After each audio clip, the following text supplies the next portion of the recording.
So the numerical for the availability, वो क्या कहता है, find the loss of available energy associated in the transfer of 1000 kilojoule of heat from a constant temperature system at 600 Kelvin to another at 400 Kelvin and ambient temperature is 300 Kelvin. Please evaluate all of you. सारे लोग इसको evaluate कीजिए, जितना आपके अपने सीखा है। अगर फॉर्मूला चाहिए तो बताइए, हम फॉर्मूला हम देने के लिए तैयार हैं। क्या लिख रहा है, लॉस ऑफ अवेलेबल एनर्जी। अगर लॉस ऑफ अवेलेबल एनर्जी का फॉर्मूला आपको याद होगा, loss of available energy, available energy, energy, इसका क्या फॉर्मूला था, क्या फॉर्मूला था, लॉस ऑफ अवेलेबल एनर्जी का फॉर्मूला क्या था, दो फॉर्मूला हमने यूज किया था। एक तो क्या किया था, Q1 इंटू कितना था हम भी भूल गए हैं, 1/T1 माइनस 1/T1, हाँ Q1 into 1 minus T2 upon T1. 1/T1 minus prime minus T1 था, है ना। इसके Yes, पहले sir. एक और हमने यूज किया था, T0 into del S prime minus del S. अब बताइए डेल एस प्राइम, अब ये सब है क्या, प्राइम वाला कौन सा, अगर याद कीजिएगा तो प्राइम कौन सा हो जाएगा, यही वाला था, ये जो हो जाएगा 600 केल्विन, और यही ट्रांसफर होके कहां पे आ गया, कौन सा केल्विन था, 400 केल्विन है। ये जो एनर्जी है वो कितना है, 1000 जूल, और ये भी एनर्जी जा रहा है 1000 जूल। तो ये जो एंट्रोपी चेंज हो जा रहा है, ये जो एंट्रोपी चेंज है, this is del S and it was, ये जो एंट्रोपी आ गया था ये क्या था, डेल एस प्राइम, यही था। तो आप या तो ये फॉर्मूला यूज कर सकते हैं या ये फॉर्मूला यूज कर सकते हैं। प्लीज इवेल्युएट कितना आ गया, प्लीज इवेल्युएट, दोनों के केसेस में आप चेक कर लीजिए। और सराउंडिंग टेम्परेचर हमें दिया हुआ है, सराउंडिंग टेम्परेचर यहां पर से दिया हुआ ये है 300 केल्विन, 300 केल्विन, ये सराउंडिंग टेम्परेचर है। जब आप इवेल्युएट करेंगे, जब आप इवेल्युएट करेंगे तो आएगा, इसको हम कर देते हैं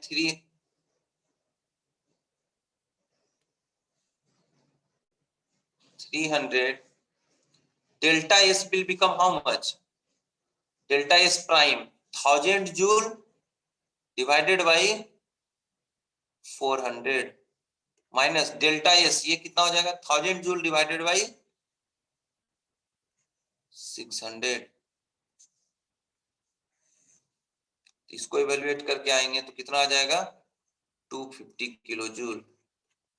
अगर हम इसमें सब्स्टिट्यूट करते हैं तो कितना था 1000 इंटू 300 इंटू 1/600, नहीं T1 प्राइम है, ये हो गया T1 प्राइम ना, और ये हो गया T1, तो 1/400 माइनस 1/600 कितना आ जाएगा 250 किलो जूल। चाहे आप इस फॉर्मूला से यूज करो चाहे इस फॉर्मूला से यूज करो। Very good Abdullah, Shubham Shekhar, well done, आपने कैलकुलेट करके 250 किलो जूल कर दिया है, 250 किलो जूल कर दिया है। चलिए एक और हम क्वेश्चन ले लेते हैं, एक और क्वेश्चन क्विकली, हो गया इतना, एक और क्वेश्चन ले लेते हैं, एक और क्वेश्चन लेते हैं, प्लीज नोट इट डाउन, हो गया। चलिए ठीक है, एक और क्वेश्चन ले लेते हैं। क्वेश्चन ये कहता है for a steady flow process from state 1 to state 2, the enthalpy changes from H1 is equal to 400 kilojoule per kg to H2 is equal to 100 kilojoule per kg, and entropy changes from S1 is equal to 1.1 kilojoule per kg Kelvin to S2 is equal to 0.7 kilojoule per kg Kelvin. The ambient temperature is at 300 Kelvin. Find the change in availability. Change in availability निकालना है। पढ़िए question पढ़िए। Change in availability निकालना है, change in availability निकालना है, change in availability निकालना है। क्या कर रहा है? पहला स्टेडी फ्लो प्रोसेस है। स्टेडी फ्लो प्रोसेस है तो अवेलेबिलिटी को हम लोग किससे डिनोट करते हैं? साई। और ये क्या डिफाइन किया जाता है? H minus T not S, ये पता है, H minus T not S से हम लोग डिनोट करते हैं। तो जैसे ही हमने ये किया है तो देखिए क्वेश्चन क्या कर रहा है, स्टेट 1 से लेके गया है। हमारे पास स्टेट 1 है, स्टेट 1 है, स्टेट 1 है, और ये कौन सा हो गया? Dead state. ये कौन सा है? Dead state. तो ये डेड स्टेट नॉट से डिनोट किया गया, दैट इज द 300 केल्विन। देखिए ambient temperature is 300, that is the dead state. 1 से गया 2 तक गया, 2 का क्या है? प्रोसेस 2 तक गया है। तो आपको ये बता रहा है कि चेंज इन अवेलेबिलिटी कितना होगा। तो अगर 1 के साथ में कितना अवेलेबिलिटी जुड़ा हुआ है? साई 1। और 2 के साथ कितना अवेलेबिलिटी है?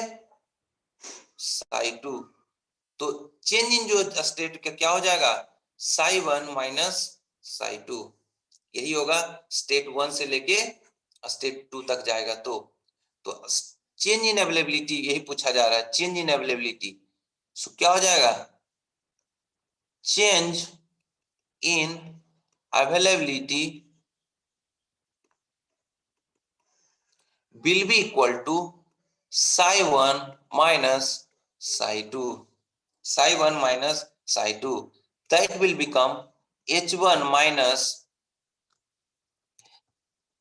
या हम ऐसे लिख सकते हैं h minus t naught s 1 समझने के लिए, h minus t naught s कब 2, जिसको हम लोग कितना लिख सकते हैं? h1 minus t naught s1 minus h2 plus t naught s2। Therefore इसको हम लोग कितना लिख सकते हैं? h1 minus h2 minus T not common लेंगे तो s1 minus s2। तो h1 minus h2 कितना है? 400 minus 100 माइनस टी नॉट कितना दिया हुआ है? 300 केल्विन। ध्यान रहे सारा हम केल्विन में कैलकुलेट कर रहे हैं। और s1 minus s2 कितना है? 1.1 minus 0.7। जब आप इसको इवेल्युएट करेंगे तो आएगा 300 minus 300 into 0.4, that will be equal to 300 minus 120, so it will become 180 kilojoule per kg, 180 joule per kg। very good Pankaj Kumar Abdullah, you have evaluated very correctly। so 180 kilojoule per kg, 180 kilojoule per kg, 180 kilojoule per kg हमारा availability function आ गया। सो हम आज यहाँ दो numerical हमने कई numerical भी solve किया है, इसका हमने कंसेप्ट सीखा है। अब टाइम भी हो रहा है,